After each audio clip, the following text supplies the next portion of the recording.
warahmatullahi wabarakatuh. Selamat siang dan salam sejahtera untuk kita semua. Yang terhormat Ibu Dr. Ani Mulyani MD selaku Kepala SMA Negeri 1 Pati, serta Bapak Ibu guru semua yang sudah hadir dalam acara diseminasi pembelajaran mendalam. Pertama-tama, marilah kita panjatkan puji syukur atas kehadirat Allah Subhanahu wa Ta'ala, yang mana pada siang hari ini kita dapat berkumpul bersama dalam acara diseminasi dan sehat walafiat dan tidak kurang suatu apapun.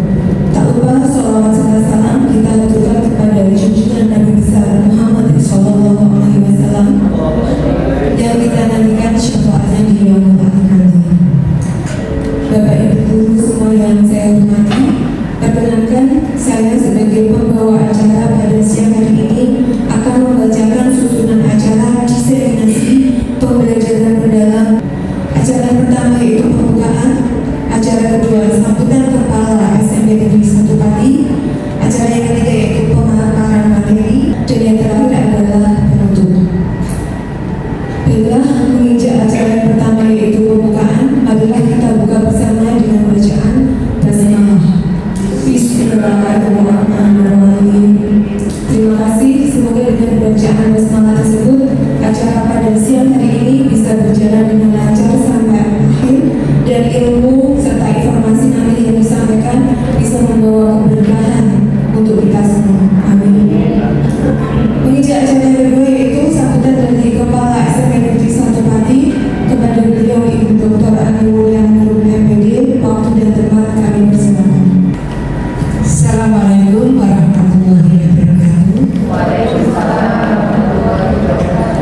Yang terhormat para narasumber atau rekan kita yang baru saja kemarin dapat ilmu pelatihan mandiri, pelatihan bersama di SMP Negeri 7 Pati, yang saya hormati dan saya banggakan teman-teman semuanya yang hari ini bisa hadir. Mari Bapak Ibu semuanya, kita selalu memanjatkan puji syukur kehadirat Allah Subhanahu wa Ta'ala atas limpahan rahmat, hidayah serta inayahnya. Pada siang hari ini kita masih diberi nikmat sehat, nikmat sempat, sehingga kita semuanya bisa hadir di acara diseminasi pendidikan hasil yang kita peroleh di pelatihan mandiri kemarin. Sebelumnya kita menginjak ke konsep kita, karena kemarin saya kepala sekolahnya dilatih selama 5 hari, dan Bapak Ibu gurunya perwakilan Bu Mira, Bu Ida, dan Bu Rita itu perwakilan dari Bapak Ibu guru selama 6 hari. Semoga nanti ilmunya akan kita serap dan nanti akan disampaikan ke Bapak Ibu guru semuanya.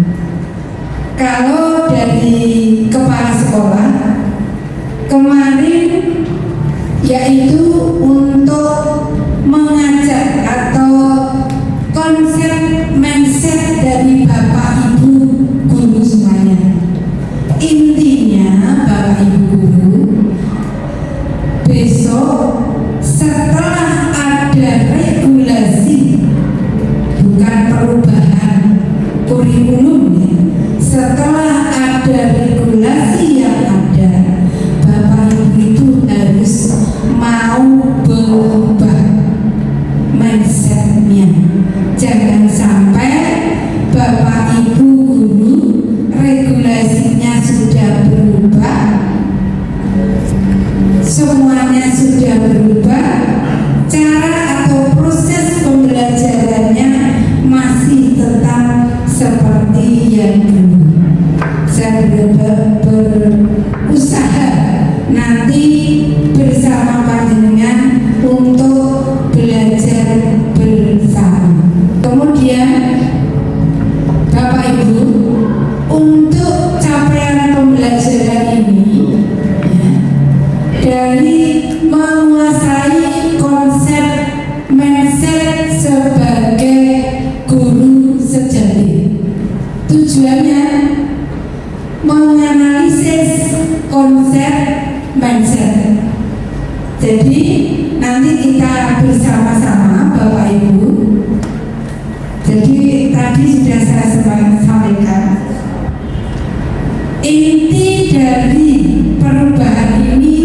semua ada di panjenengan. Inti di perubahan ini, karena kemarin dari instrukturnya, guru itu harus berubah, harus belajar, mau berubah, dan mau apa lagi Bapak Ibu? Belajar, berubah, dan berkembang. Seperti yang disampaikan Ibu Kepala Sekolah tadi, jadi kita harus membuat siswa kita itu memiliki PPB, pola pikir bertumbuh, growth mindset, bukan pola pikir yang tetap. Jadi kalau kita dihadapkan pada sebuah persoalan, kita diberi sesuatu yang harus kita selesaikan, itu kita sudah menghindar, angkat tangan, menyerah. Tetapi kalau growth mindset yang kita bangun di murid-murid kita, itu mereka akan mencoba, kemudian melihat dulu apakah tantangannya itu apa, seperti apa kesulitannya, bagaimana kita mengatasinya. Ya, mungkin kepada Ibu ada yang tahu apa sih sebenarnya pembelajaran mendalam itu. Terima kasih. Setahu saya pembelajaran mendalam di sini harus 8 pengganti P5. Kemudian yang kedua ada BBM. Oke, tepuk tangan luar biasa sekali untuk Pak Guru ya.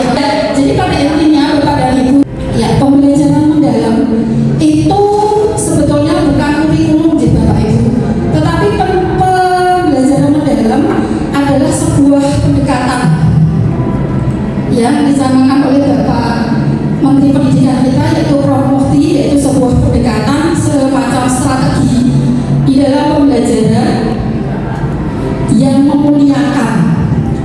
Jika di dalam guru penggerak belajar menurut Kahadi atau Ki Dewantoro adalah menuntun siswa, tetapi kalau di dalam pembelajaran mendalam itu adalah memuliakan siswa. Betul sekali tadi Pak Dwi menyampaikan bahwa prinsip yang ada di dalam pembelajaran mendalam itu membuat BBM, bukan bahan bakar minyak ya Bapak dan Ibu, tetapi berkesadaran, iya bermakna oke menyenangkan atau menggembirakan. Berkesadaran itu sendiri dalam hal ini adalah pointernya adalah di mana seorang guru dan murid itu menciptakan sebuah suasana kelas dalam kondisi yang positif, yang menyenangkan juga, yang makna karena relevansinya ya itu adalah di kehidupan sehari-hari. Jadi tidak hanya berupa konsep, tetapi lebih ke arah kontekstualitasnya. Di dalam makna yang bermakna itu adalah bagaimana tadi hampir sama menciptakan suasana yang positif di lingkungan kelas. Ada senang, gembira, itu boleh, tetapi menggembirakan di sini adalah maksudnya di dalam kelas itu tercipta sebuah kondisi tidak hanya student center, tidak teacher center, tapi student center. Murid bisa mengeksplorasi kreatif, jadi disediakan ruang eksplorasi, ada kreativitas murid di sana. Jadi bagaimana suasana belajar itu menggembirakan, menyenangkan, tetapi tidak hanya sekedar senang. Jadi ada makna yang terkandung di dalamnya. Dan Ibu, ada yang pertama keimanan bersama, kemudian kewargakan, penalaran kritis, kreativitas, kolaborasi, kemandirian, kesehatan, dan komunikasi. Jadi target utama di dalam pembelajaran mendalam nantinya kita harus menciptakan generasi yang ini Bapak dan Ibu. Jadi kerangka kerja dari pembelajaran mendalam kalau digambarkan seperti ini Bapak dan Ibu, ada tambahannya nanti akan dijelaskan sama Bu Nira mengenai pengalaman belajar dan kerangka pembelajaran, di mana nanti akan dijelaskan sama Bu Rita bagaimana Bapak dan Ibu membuat RPM, rencana pembelajaran mendalam, bukan RPP lagi. Jadi intinya memang pembelajaran mendalam ini lebih kontekstualitas, jadi menggunakan metode JTL, kontekstualitas teaching and learning di dalam pembelajaran. Pada suatu hari, Siti dan Sita berangkat sekolah bersama Tini.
mendalam yang tadi disampaikan Bu Ida, intinya memuliakan. Sebetulnya tidak ada yang beda dengan pendekatan-pendekatan yang sebelumnya Bapak Ibu kenal, ya. Karena prinsipnya kita itu sebagai guru itu harus mengajar dengan hati, itu sebetulnya, ya. Diharapkan mengajar dengan hati, melibatkan hati juga. Prinsip pembelajaran mendalam yang BBM itu melibatkan pola pikir, pola hati, pola rasa dan pola raga ini, ya, yang akhirnya kita bisa mewujudkan 8 dimensi kelulusan yang dicita-citakan pemerintah seperti itu. Video ini kita sebagai guru dibutuhkan karena peran yang luar biasa bagaimana merubah pola pikir kita dengan bahan yang sebegitunya, mungkin sebegitu parahnya menurut versi kita, tetapi bisa mengeluarkan hasil yang luar biasa, ya. Ini mungkin banyak sekali kita jumpai yang kita kadang menghabiskan energi.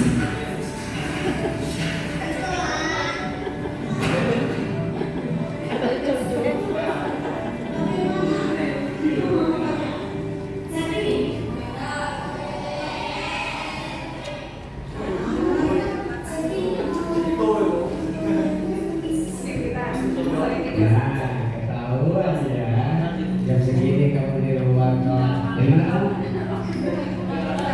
Mau cengeng saja, toilet. Nggak salah. Kalian kan sebelah sana, bukan sebelah sini. Dari kantin, ngapain jam sini di kantin? Bentar. Besok jam 8 ditunggu sama bapak di kantor ya. Sekarang masuk. Ini kepala sekolahnya. Jadi masih ingat apa yang telah dilakukan selama ini yang merugikan orang lain?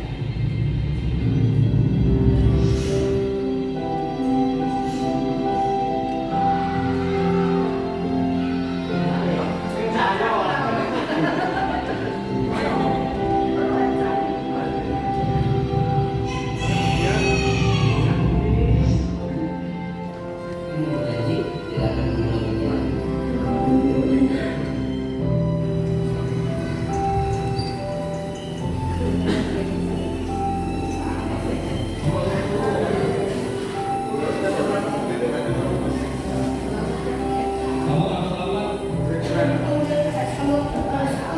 Nah, sekarang kamu mau memasak lari 5 kali kan?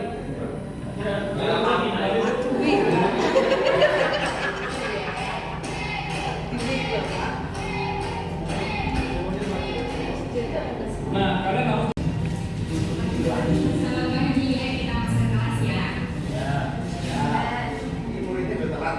Kali ini kita akan mendalami problematika dan pemecahan masalah dengan fokus pada pengembangan kemampuan peserta didik dalam merumuskan dan menerapkan pola bilangan pada berbagai persoalan matematika yang relevan dengan kehidupan sehari-hari. Selamat pagi. Anak-anak, silakan di sini yang pernah jatuh tidak terluka. Kalian pasti pernah ya mengalami yang namanya lutut tergores atau jari terluka. Coba diingat-ingat kembali, kira-kira kenapa ya kita masih dari hasil itu? Silakan.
Coba kalau Bapak Ibu amati tadi, apakah pembelajaran tadi sudah memuat semua yang diinginkan pada pembelajaran mendalam?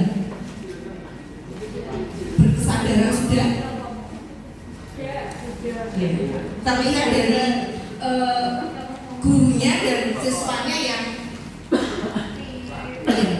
di situ hadir semua jiwa dan raganya terlihat seperti itu. Kemitraan pembelajaran ini yang masih sering kita terapkan, ya. Kita bermitra dengan orang tua, dengan pihak luar, dengan guru, sesama guru. Itu yang masih mungkin belum kita bisa totalitas untuk kemitraan dihadirkan dalam pembelajaran ini. Karena sebetulnya ilmu kan saling berkaitan, tidak bisa matematika berdiri sendiri seperti itu, tapi saling berkaitan. Lingkungan pembelajaran ini tidak hanya ruangan, tetapi audio visual, itu juga ruang fisik, ruang virtual ini dibutuhkan dalam pembelajaran. Maka ciptakan lingkungan pembelajaran yang nyaman buat siswa. Pemanfaatan digital, saya yakin Bapak Ibu guru sudah sangat-sangat kompeten lah ya. Ini saya review tadi pembahasan dari Bu Ida.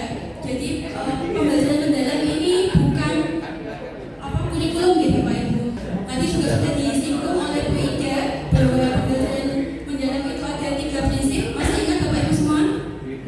BPM, berkesadaran, bermakna, dan menggembirakan.